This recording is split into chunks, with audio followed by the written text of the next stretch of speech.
Olá, sejam todos muito bem-vindos a esse nosso formato aqui de videocast, mesacast, podcast. É tão gostoso e legal ficar trocando ideia aqui sobre as doenças, as coisas que a gente tanto conhece. Hoje nós temos aqui um assunto bem interessante. Vamos falar hoje sobre a Semana Internacional de Conscientização das Imunodeficiências Primárias, também globalmente conhecida como PI Week. Tenho aqui duas especialistas no assunto, pessoas que vivem o dia a dia dessa doença, que conhecem muito sobre todos esses assuntos. Estou aqui com a doutora Ekaterina Guduris e a Jussaíra Juste. Sejam muito bem-vindas ao nosso podcast. E gostaria que vocês se apresentassem brevemente, por favor. Eu sou Jussaíra Juste, eu sou paciente de imunodeficiência primária, eu tenho imunodeficiência comum variável e sou vice-presidente da EUPIB, a Associação Eu Luto pela Imuno Brasil, que é uma associação de pacientes formada por pacientes do Brasil inteiro e que foi formalizada legalmente em 2018, mas que já existe há muito tempo como grupo de pacientes procurando se aproximar da melhora de qualidade de vida para nós. Parabéns, Jussaíra. É incrível. Eu sempre, quando converso com alguém de associação de paciente, já imagino assim o quanto é desafiador tudo isso, né? Mas ao mesmo tempo de uma causa tão linda. A gente sempre começa pela doença, ou a gente tem alguém na família que tem a doença, e levar tudo isso à frente, se dedicar, fazer disso, né, a nossa vida, eu acho que é uma coisa muito nobre e muito bonita. Parabéns. Obrigada. E a doutora Ekaterine? Eu sou Ekaterine Guduris, eu sou médica alergista e imunologista, sou professora da Universidade Federal do Rio de Janeiro, Departamento de Pediatria, e estou aí nessa labuta, militância nos erros inatos da imunidade e imunodeficiências há 30 anos, por aí. Doutora, interessante, você já falou de um outro termo. Eu falei imunodeficiências primárias, você falou Isso. Erros inatos. Porque, na verdade, acho que no desenrolar da conversa a gente vai ter até chance de entender por quê, mas são doenças que sempre foram chamadas imunodeficiências primárias, mas hoje em dia a gente tem dado esse nome de erros inatos da imunidade. Mas eu acho que a gente vai ter chance mais adiante de entender um pouquinho melhor do que a gente está falando. Legal, já vamos aqui nas definições. Criando um suspense. Exatamente. Mas então, o que são essas imunodeficiências, afinal de contas, né? A gente ouve falar, às vezes, todo mundo fala de imunidade baixa, né? Eu acho que é o termo popular que se usa para tudo isso, mas a gente está falando aqui de imunodeficiências, já falamos aqui de erros inatos. Por favor, a gente precisa afinal de contas, definir tudo isso. Sobre qual assunto vamos falar hoje? Eu acho que eu vou falar a parte médica, eu acho que a Jussaíra pode falar bem o que significa isso para o paciente. O que é viver, né? Isso, né? Exatamente, porque a gente tem noção do que a gente vê, a parte técnica. Então, são defeitos que são genéticos, a maior parte das vezes a gente conhece qual é a genética, que são primários do sistema imune. Porque a gente tem muitas doenças que afetam o sistema imunológico, o nosso sistema de defesa, mas não são defeitos que afetam primariamente, ou seja, primeiro, o sistema imune. Então é disso que a gente está falando, dessas doenças que em geral são doenças que começam a aparecer na infância, mas elas podem aparecer em qualquer idade. Então elas têm como característica uma função ruim do nosso sistema imune. Então sabe aquela coisa que você mesmo mencionou da imunidade baixa? Eu diria que é uma imunidade ultra baixa, né? Porque a gente fala normalmente isso, peguei uma gripe, não é nada muito complicado, minha imunidade baixou porque eu andei muito tenso, estressado. Então imagina isso multiplicado por 1000. Então é uma imunidade ultra baixa, ultra realmente comprometida. Doutora, só uma curiosidade, a doutora é pediatra. Sim. E aí imagino que, aonde surgiu esse gosto, dessa vertente justamente da imunologia dentro da pediatria? Porque justamente a maior parte das doenças são diagnosticadas na infância, né? Então, quando você vai falar para um pediatra geral, você vai ver que eles têm um conhecimento muito maior desse grupo de doenças do que os clínicos, do que os profissionais que trabalham com adultos. Apesar de a gente sabe que muitos diagnósticos são feitos na idade adulta e até algumas doenças aparecem na idade adulta. Mas os pediatras são mais afeitos, porque a maioria começa, né, a aparecer na faixa etária da infância mesmo, né? E assim, do ponto de vista do paciente, como a doutora disse, a imunidade é ultra baixa. Então, se alguém aqui que está nos ouvindo durante a pandemia ficou receoso, ficou com medo de pegar um vírus, que o seu organismo não ia conseguir se defender desse vírus e o que vai ser de mim, vocês podem sentir por um dia o que um imunodeficiente sente a vida inteira. Ah, entendi. Né? Na pandemia todo mundo passou por um momento desse, né? Exato. Que sentir que o seu organismo não tem capacidade para se defender, seja de um vírus, de uma bactéria, de um fungo, né, dos diferentes tipos de micro-organismos. E como que a gente está aqui assim tão bem? Pois né? Por causa de diagnóstico e de tratamento. Legal. E quais são esses sinais e sintomas? Ou como isso começa? Como é que a pessoa que está lá em casa tá... Todo mundo, acho que o hipocondríaco fala, eu devo ter, né? Mas não, como é que eu identifico tudo isso? Essa é uma coisa bem importante, até tem a ver com a coisa do nome que a gente estava falando mais cedo e com isso que a Jussaíra estava falando em relação às infecções. Sem dúvida nenhuma, infecções que são raras, infecções que são infecções comuns, mas são muito frequentes, infecções por micro-organismos assim, diferentes, que nunca, às vezes, o médico ouviu falar. Isso é a primeira coisa que chama atenção, sabe? E são coisas comuns, né, doutora? Isso e você vê numa intensidade maior, com gravidade maior, que não responde ao tratamento inicial, sabe? A pessoa faz o antibiótico, aquilo não resolve, tem que internar para fazer antibiótico na veia, senão não resolve, tem consequências mais graves. Então é aquela pneumonia que toma o pulmão inteiro, os 2 pulmões, tem derrame na pleura, então acumula líquido. Então são quadros ou muito recorrentes de coisas simples ou coisas mais graves. Isso é o mais frequente, né? Sem dúvida nenhuma. Por isso o nome que se chamava imunodeficiência, porque dá muito essa conotação do sistema imune que funciona pouco. Mas com a descoberta de muitas outras doenças, e hoje em dia são 555 doenças diferentes, a gente não está falando de uma doença só. Puxa. Né? Elas também têm outras características que são do sistema imune, não só está funcionando para baixo, está assim... deprimido, funcionando mal, mas está funcionando no sentido de não estar regulado, não está bem regulado, que a gente chama de desregulação do sistema imune. E aí aparece um outro grupo de manifestações, né, que não tem nada a ver com infecção, não necessariamente. Aí você vê doenças autoimunes, que são autoagressão, você vê doenças autoinflamatórias, então são febres que não tem motivo, você vê alergia muito mais grave, você vê doenças malignas. Então aí você começa a ter um contexto de manifestações que não são só as infecções. Mas a partir de qual tem um número, doutora? Quanto eu devo me preocupar, né? Eu acho que todo mundo que teve filho aqui, em um momento passou por uma fase que a criança vai ter um pouco de repetição, aquela fase que começa a fase pré-escolar, começa na própria escola, né? Entrar na escola e ter contato com mais gente, né? Sair de casa. A partir de quando eu devo me preocupar, procurar um médico? Que médico que eu procuro? Como que é essa... Eu queria depois ouvir o ponto da Jussaíra. Da gente entender como foi essa sua jornada, porque é muito preocupante, né? Assim, e eu imagino que deva ser uma coisa difícil de você caracterizar, né? Como é tudo isso? Eu acho que é legal a Jussaíra falar como é que foi a jornada dela, porque eu acho que ela é emblemática de como a gente pode tentar resolver, né? Eu acho que é uma... A minha jornada é bastante interessante. Ela começou através do meu filho, que na ocasião tinha uns 18 anos de idade, e ele começou a ter sinusites de repetição. Como a doutora falou, sinusite é uma coisa comum, mas você tratava com antibiótico, na semana seguinte ele estava com infecção de novo. Aí você tratava, então esse antibiótico não funcionou, vamos mudar. Mudava o antibiótico, daí uma semana ele estava com sinusite de novo. Mas então ele deve ter algum defeito no septo. Vamos pensar...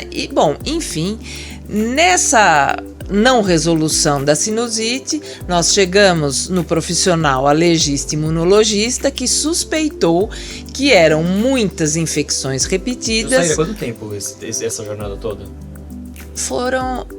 Foi menos de 1 ano, e eu vou te dizer que isso é um tempo recorde. É verdade. Porque a maioria dos pacientes demora muitos anos. E foi exatamente por esse tempo recorde de diagnóstico que eu estou aqui hoje. Porque quando eu cheguei num grande serviço de imunologia, num hospital público, que foi a Unifesp, para onde eu fui encaminhada. Não, você foi pro lugar certo, né? Porque assim, a gente não vê muito imunologista por aí, né? Eu me deparei com o que acontecia com os outros pacientes, né? O estado que eles chegavam, com a quantidade de sequela que eles tinham por causa da demora do diagnóstico, ali foi que eu vi como o diagnóstico do meu filho foi muito rápido. Eles sacaram, né? Então, agora aí vem a pergunta, mas por que alguém desconfiou? Quem desconfiou disso foi um médico alergista lá do interior do estado de São Paulo. Porém, o filho dele fazia residência de alergia e imunologia num grande centro de especialidade.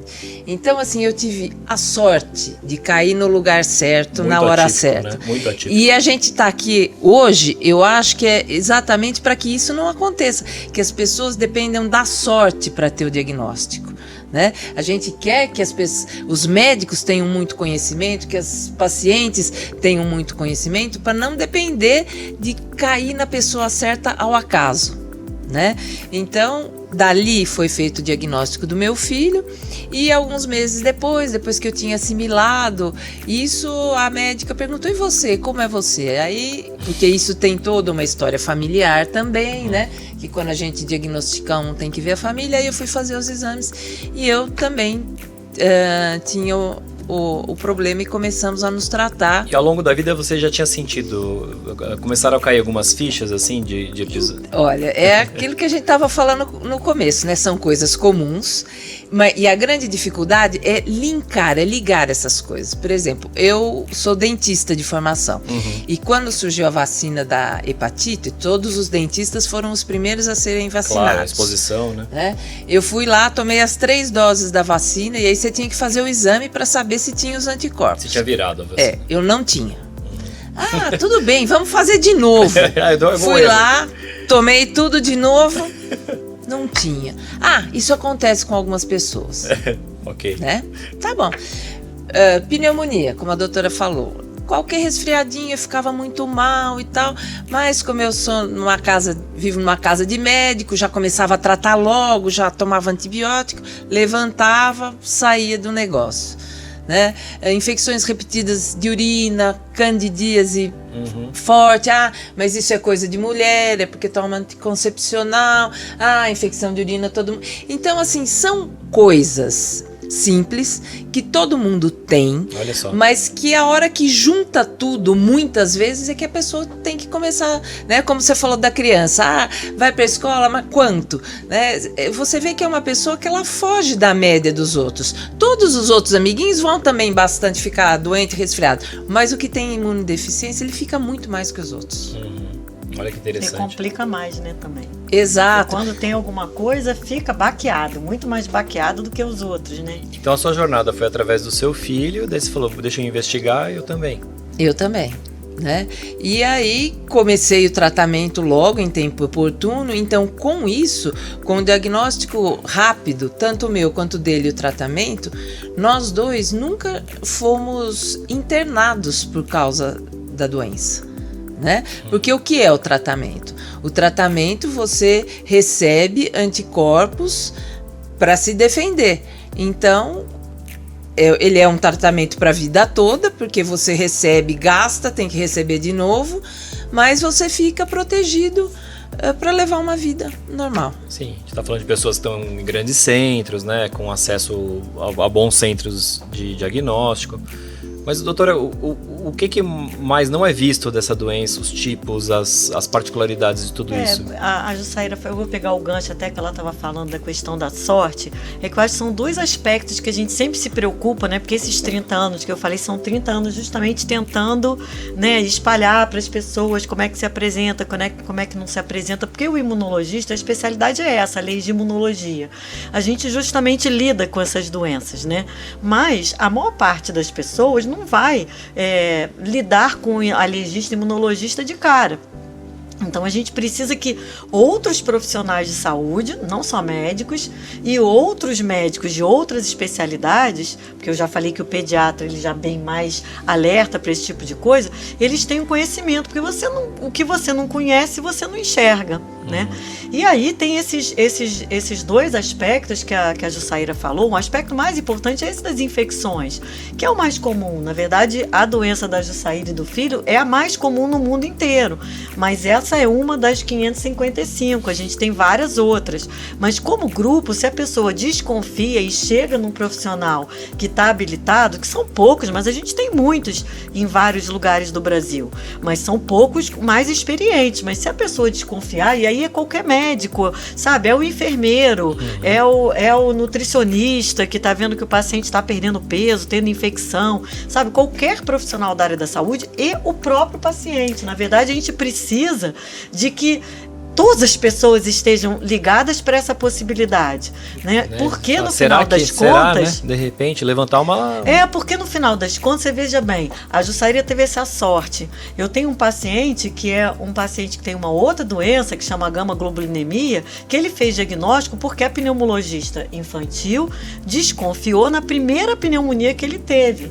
Então esse menino ele já está atualmente com 11 anos de idade, ele fez diagnóstico com 1 ano e pouco, e ele só teve uma pneumonia na vida. Olha que é importante. Então ele não tem sequela nenhuma, porque pneumologista não interessa, porque você fez uma pergunta do número. Então assim, o número, claro que existe, né? Em adultos uma pneumonia já é suficiente, mais importante. Na criança seriam 2 pneumonias, fala-se em 4 otites no período de 1 ano. Existem esses números. Um parâmetro, mas né? Eu acho que mais do que a gente ficar fixado no número, é a gente entender um monte de coisa aí que a Jussaíra conversou, que é o comprometimento do estado geral, aquela frequência que a pessoa acha que é um pouco mais importante. Porque se a gente for pensar bem, como ela falou, sinusite. Sinusite é uma infecção simples, né? Tão frequente. Ou então crianças pequenas com otite, que é um outro padrão, né? Porque o filho dela já estava com 18 anos, é mais sinusite mesmo. Mas e as otites, que as crianças têm um monte? Então, eu acho que essa coisa do número, ela é importante, mas nos sinais de alerta que a gente colocou mais novos, a gente não fala em número. Tá. A gente fala em infecções comuns, frequentes, ou infecções que sejam por bactérias, por germes que são incomuns, e aí é mais fácil dos outros médicos, né? Vem uma infecção, eu vou falar um nome de propósito, né? Pneumocystis jirovecii, né? Que é uma infecção assim que as pessoas já sabem que tem a ver com imunodeficiência, né? Que foi as pessoas que vivem com HIV tinham, né? Ou que tinham AIDS, então um monte de gente já conhece. Mas é importante a gente ter essa noção, que é essa questão da infecção comum, às vezes, né? E como que é feito o diagnóstico? Como deveria ser feito? Como é feito? Quais são os testes? Aonde que eu tenho acesso a isso? Né? Eu acho que quem está aqui ouvindo a gente falou, putz, acho que eu posso ter isso, posso ter isso, né? De repente aí, como é que é o ideal e como é que é feito, né? A gente entender isso. Eu vou falar um pouco do que a gente tem, mas eu acho que é importante também, quero ouvir a Jussaíra, porque ela teve essa sorte, mas eu tenho certeza que ela convive na associação com um montão de gente que não teve essa sorte e pode falar também aí da perspectiva do paciente. Os defeitos mais comuns são esses, de produção de anticorpos, que a Jussaíra e o filho têm, né? E é o mais comum no mundo inteiro. Então esse tipo de defeito é relativamente mais fácil você fazer diagnóstico. Você dosa os anticorpos, né? Você dosa IgA, IgG, IgM, IgE, e aí você já faz o diagnóstico, né? Tá.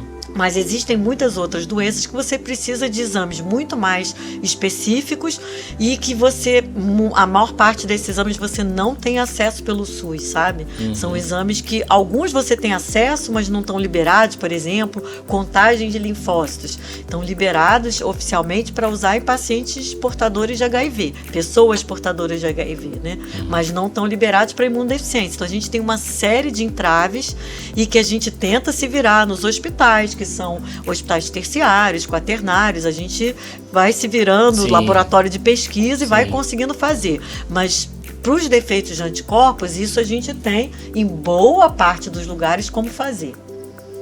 Essa jornada é que me trouxe aqui, né? Porque, como eu falei, a minha foi rápida, mas a maioria dos pacientes tem essa grande dificuldade de conseguir esse diagnóstico, né? E aquilo que a doutora Ekaterine falou, que todo mundo tem que desconfiar, não é que todo mundo tem que saber tratar e nem tampouco saber que exame pedir. Ela só precisa desconfiar para saber mandar para quem sabe que exame pedir. Né? Então, exatamente. Às vezes a pessoa fica com medo, né? Talvez, de falar, mas o que eu vou fazer com isso? Ela não tem que saber o que ela tem que fazer com isso. Ela simplesmente tem que ligar a chavinha. O nome da campanha é Veja os Invisíveis.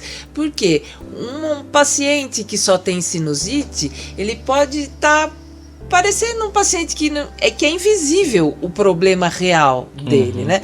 A fadiga, o cansaço, a prostração é uma coisa muito triste de você ouvir um paciente se queixar disso e as pessoas às vezes mandarem ele para o psiquiatra em vez de mandar para o imunologista.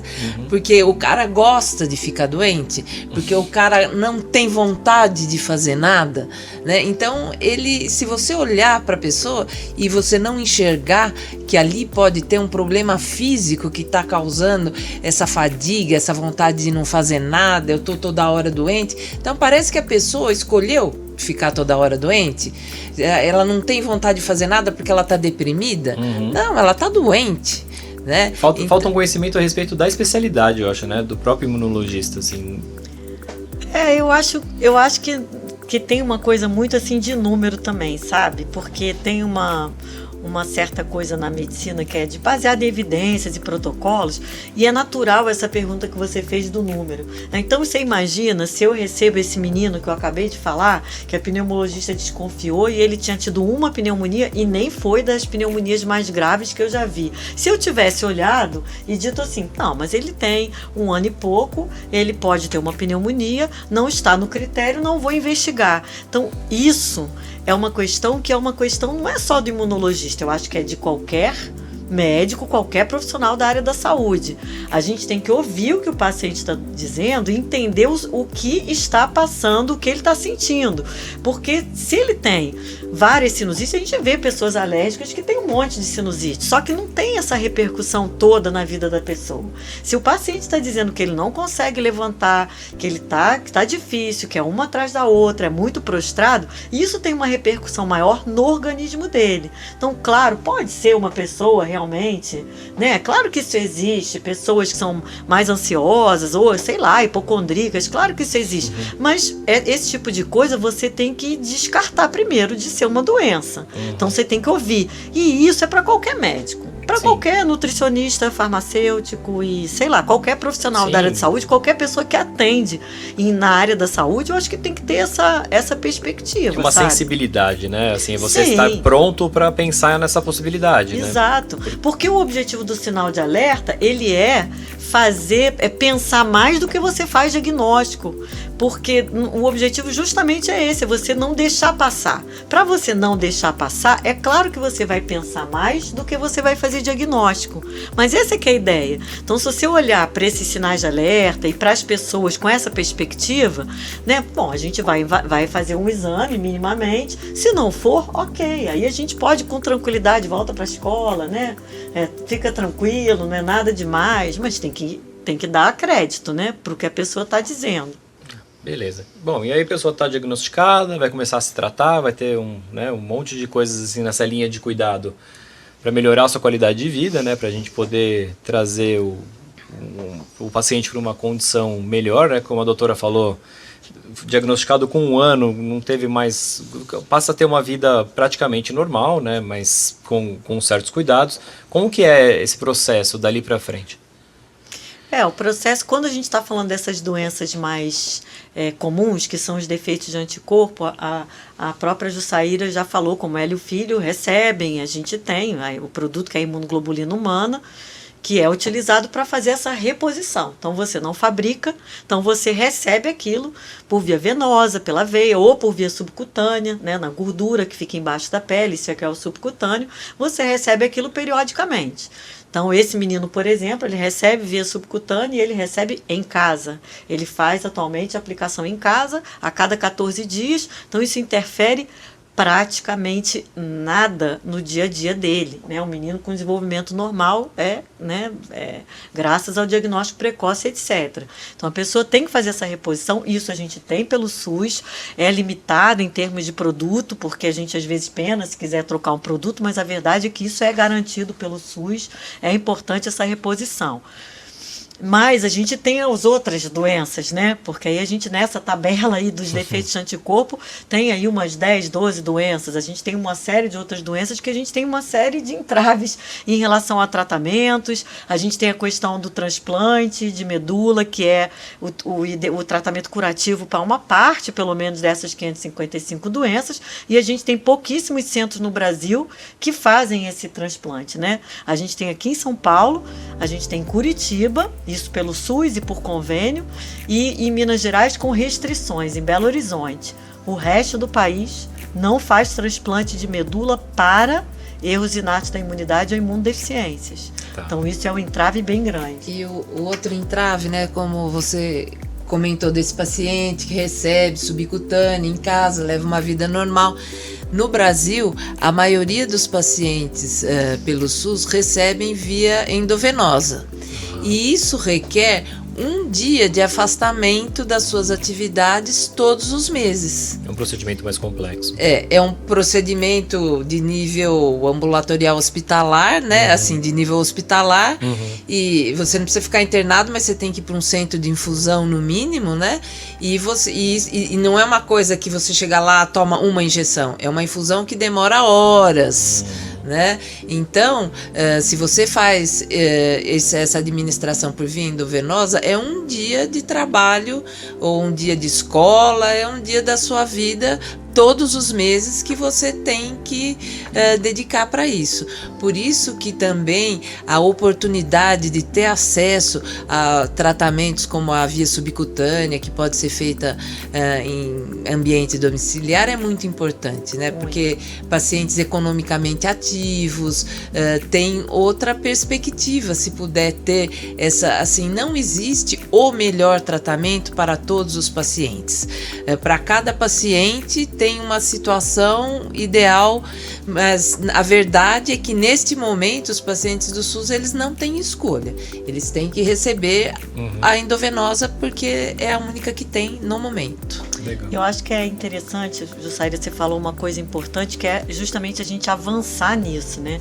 Porque a gente falou de dificuldade de diagnóstico, de saber dos sinais de alerta, da disponibilidade dos exames, mas tem aquela preocupação que, ok, tá recebendo a sua imunoglobulina, estamos garantindo ali um mínimo, mas e a qualidade de vida e a produtividade desse indivíduo? Porque a gente está falando de produtividade na criança na escola, né? E não faltar à escola, e ter uma formação e depois de poder trabalhar.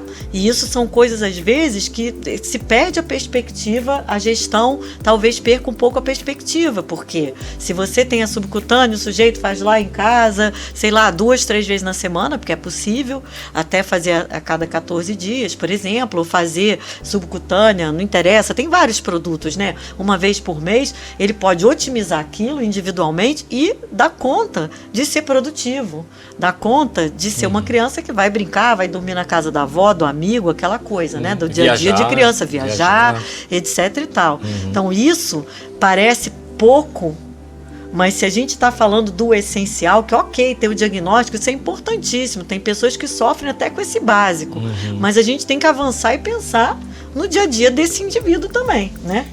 Exato, e assim, de novo, voltando, né, no nome, vamos ver os invisíveis. No Brasil, nós somos muitos invisíveis. Né? Estima-se que a gente tem muito mais paciente não diagnosticado do que diagnosticado. Certamente, pessoas que estão sofrendo com isso, passando por várias situações e às vezes nem desconfiam. A gente está passando também pela implementação da lei do teste do pezinho, que vai aumentar o diagnóstico das imunodeficiências, experiências, e para isso você precisa de tratamento também. Então a gente está querendo enxergar o paciente, né, ver que ele existe, mas a gente precisa pensar em que tipo de tratamento que a gente vai dar para esse paciente, né? O Brasil tem um consumo de imunoglobulina por habitantes baixíssimo em relação a outros países, que é estranho, né? Agora, por que é baixa? Porque a gente não tem a doença? Não está diagnosticada nem tratada. Exatamente, é isso aí. Jussaíra, e na associação, como que é o processo? O paciente chega na associação, ele vai ter acesso a essa informação, ele vai ser instruído, como que é essa chegada do paciente e depois esse acompanhamento todo? A finalidade da associação, em primeiro lugar, é o acolhimento. É fazer com que o paciente se sinta pertencente a um grupo, né? Porque às vezes receber um diagnóstico desse é uma coisa muito desafiadora, claro. Né? E ele pensa que ele está sozinho, que isso só acontece com ele. Então, quando ele chega num grupo, ele pode trocar experiências, ele tem apoio e ele vê que ele não está sozinho. Então, essa é a primeira grande função da associação. E a outra função é o empoderamento do paciente através da informação, tanto para ele mesmo quanto para a sociedade de forma geral, né? Porque se você que tem um problema e quer melhorar a sua qualidade de vida, você tem que ser o maior porta-voz disso, para que outras pessoas não passem, às vezes, por dificuldades que você passou, né? Então, a gente não pode terceirizar isso. Nós temos que ser os porta-vozes, mostrando para a pessoa, para todos, que nós existimos, e para isso existe associação. E você só consegue fazer isso se você tem conhecimento. Então é o pertencimento e é o empoderamento através da informação, né? E também a gente faz muito trabalho de advocacy, né? De tentar melhorar as políticas públicas, tanto em termos de diagnóstico, acesso a exame, acesso a tratamento, tudo isso, né? Agora, o paciente está lá, recebendo uma imunoglobulina, está tendo reação, Se ele não sabe de nada, ele acha que sempre vai ser daquele jeito, não tem outro jeito. Então, eu acho que esse coletivo ajuda a dar uma visão positiva, né, e uma perspectiva melhor para todo mundo, né? As pessoas mal informadas. É fundamental para gente, porque a Jussaíra já me ouviu falar isso milhões de vezes. Eles, né, os pacientes, as pessoas, a sociedade mesmo tem um poder muito maior, sabe, do que a gente. Para demandar coisas, porque está falando da sua saúde. A gente teve chance, né, Jussaíra, de participar de um evento, não interessa aí, mas no Legislativo, e que, assim, nitidamente, eles estavam querendo ouvir a Jussaíra. E é importante que seja assim. Então a gente está ali para ajudar, para dar aquele anteparo, especificar um pouco mais uma coisa ou outra, mas a voz de força é a deles. O técnico complementa a voz, né? Dá embasamento para a voz, mas eu acho que a beleza da coisa é justamente mostrar o que se passa por isso e dar esperança para as pessoas, né?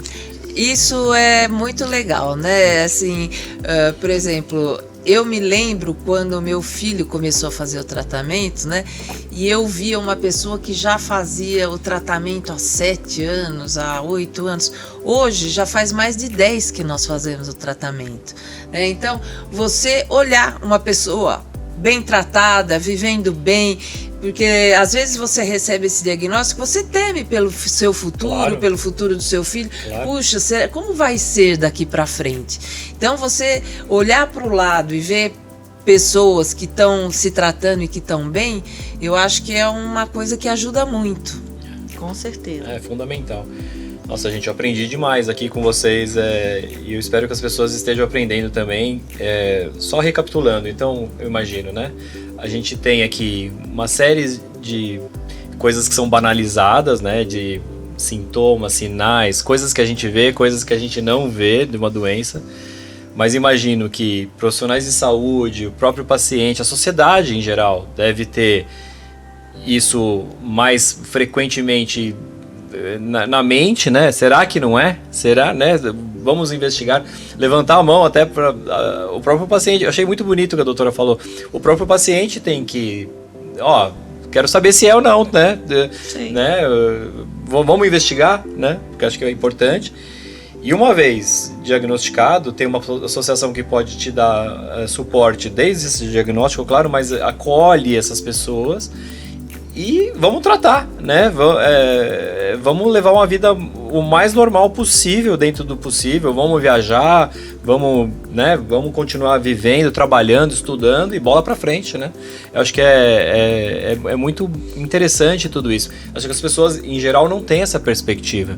Não. Né? Estão perdidas aí. Mas é importante pra gente a parceria, né? Porque para você otimizar o tratamento, para aquele tratamento ser bom para aquela pessoa, você tem que ouvir também. Então, essa parceria, ela é fundamental. Essa escuta. Sem, né? A parceria, é parceria mesmo.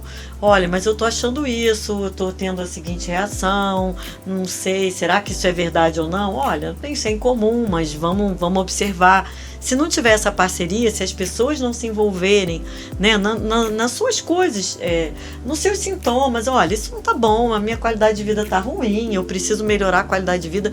Isso é que eu acho que é importante demais o que a Jussaíra falou, e a gente precisa disso, né? E assim, como a gente falou tanto aqui, né, que ainda é muito pouco conhecida, mesmo entre os profissionais da saúde, você, paciente, quando você chega num profissional de saúde que não conhece o que você tem que falar para ele o que você tem. Né? Porque, gente, a gente sabe que a imunologia é uma coisa muito nova, não é, doutora Ekaterine? Com certeza. Então, é uma coisa que tem muito médico no mercado que, quando estava na faculdade, nem ouviu falar. Porque não é toda a faculdade, são doenças raras. Esse é o problema das doenças raras, né? Como um todo, não é só dos erros inatos da imunidade. Mas aí também cabe aquele recado, né?